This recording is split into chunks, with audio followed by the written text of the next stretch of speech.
What would you do if saving a life cost you everything? Nia Carter's hands trembled as she pressed down on Mr. Hargrove's chest, her rhythm steady despite the chaos around her.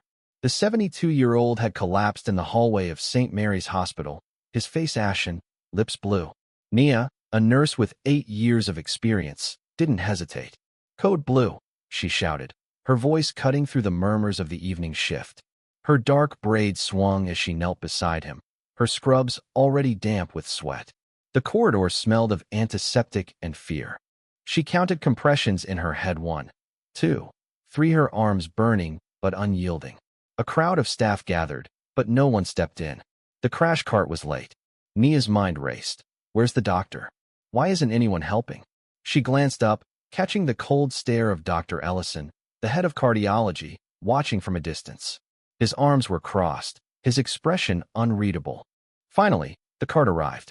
Nia grabbed the defibrillator pads, her fingers slick but precise. "Clear," she yelled, her voice raw.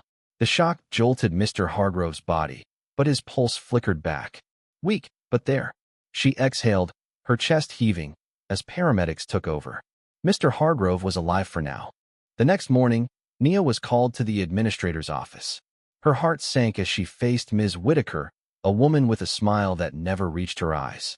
"You're being terminated," Whitaker said flatly. "You acted outside protocol. You're not a doctor." Nia's mouth went dry. "I saved his life," she whispered. Whitaker shrugged. "Rules are rules." Nia stumbled out, her world unraveling. She'd worked double shifts, skipped meals, and poured her soul into this hospital. She was the only black nurse on her floor, always under scrutiny, always proving herself. And now this?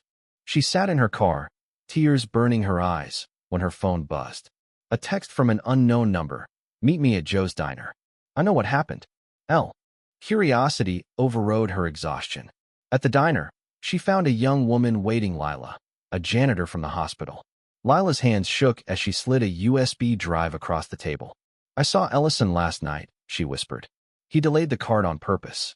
I recorded him talking to Whitaker about keeping you in your place." Nia's blood ran cold. A twist she hadn't seen coming. This wasn't just about protocol. It was personal. Ellison had always bristled at her confidence, her refusal to shrink. Lila, a quiet observer, had seen it all. Her courage in coming forward shifted something in Nia's spark of fight. Nia spent days wrestling with the evidence. Going public could ruin her career forever, but staying silent meant letting them win. She contacted a local journalist, Sarah Kim, who listened with wide eyes. "This could blow up," Sarah said. "Are you sure?" Nia nodded, her jaw tight. "I'm done being invisible." The story broke online. Black nurse fired after saving patient, hospital cover-up exposed. The USB's audio went viral, sparking outrage. Protests formed outside St. Mary's. Nia's face was everywhere in X, on news channels.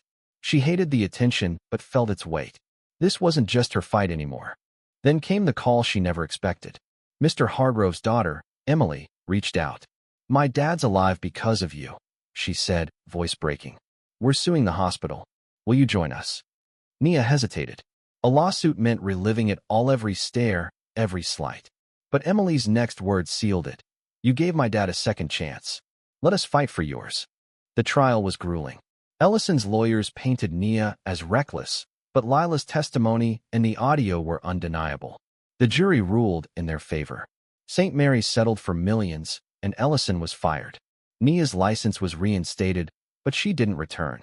Instead, she used her share to start a community clinic, hiring nurses like her, overlooked, undervalued, but unbreakable. On the clinic's opening day, Mr. Hargrove shuffled in, leaning on a cane. His eyes crinkled as he hugged her. "You're a hero, Nia."